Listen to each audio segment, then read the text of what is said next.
আজকের গল্প রাজার নাপিত। এক রাজার এক নাপিত ছিল যে সর্বদা হাসি খুশি খুব আনন্দে থাকতো। রোজ সে রাজার কাছ থেকে পারিশ্রমিক হিসেবে 1 টাকা করে পেত, আর তা দিয়েই সে রোজ ভালো মন্দ মুখরোচক খাবার খেত এবং বন্ধু বান্ধবদের সাথে আনন্দ ফুর্তি করত, আর রাতে নিশ্চিন্তে শান্তির ঘুম ঘুমাতো। দিন শেষে তার কাছে 1 পয়সাও বাঁচত না। সকাল হলে সে আবার আনন্দের সাথে নতুন দিনে শুরু করত। রাজামশাইয়ের নাপিতকে খুশি থাকতে দেখে হয়রানি হতো, কারণ সে সারাদিন নানা রকমভাবে ভাবনা চিন্তার মধ্যে ডুবে থাকতো। তাই নাপিতের এই খুশি দেখে তার মনে ধীরে ধীরে হিংসে হতে লাগলো। এরপর একদিন রাজা নাপিতকে জিজ্ঞেস করলো, তুমি এত খুশি থাকো কিভাবে? নাপিত হাসি মুখে জবাব দিল, আমি এটা বুঝতে পারি না আপনি কেন দুঃখী থাকেন। আমার কাছে তো ধন সম্পদ ক্ষমতা কিছুই নেই, তাও তো আমি সর্বদা খুশি থাকি। আর আপনার কাছে সব কিছু থাকা সত্ত্বেও আপনি সর্বদা দুঃখে থাকেন।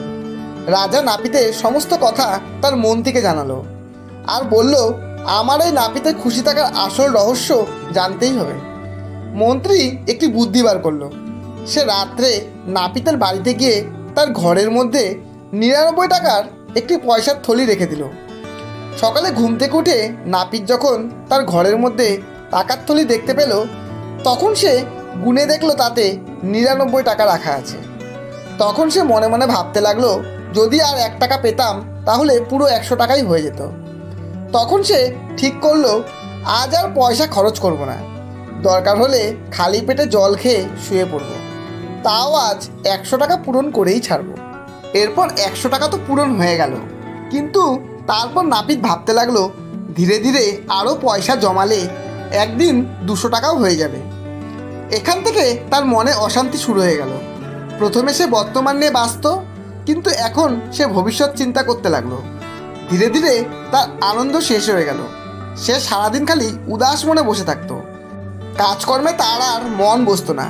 রাজা নাপিতের এই অবস্থা দেখে তাকে জিজ্ঞাসা করলো, কি ব্যাপার? আজকাল দেখছি তুমি কেমন যেন উদাস মন মরা হয়ে থাকো। নাপিত প্রথমে তো রাজাকে কিছু বলতে চাইলো না, কিন্তু পরে সত্যি কথা বলেই ফেললো।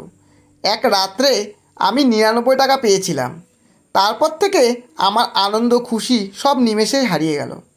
রাজা নাপিতের কথা শুনে সমস্ত ব্যাপারটা বুঝে গিয়েছিল, আর আপনারাও আশা করি বুঝে গিয়েছেন যে মানুষের আসল চিন্তার কারণ সেই 99-এর চক্কর। ধন্যবাদ।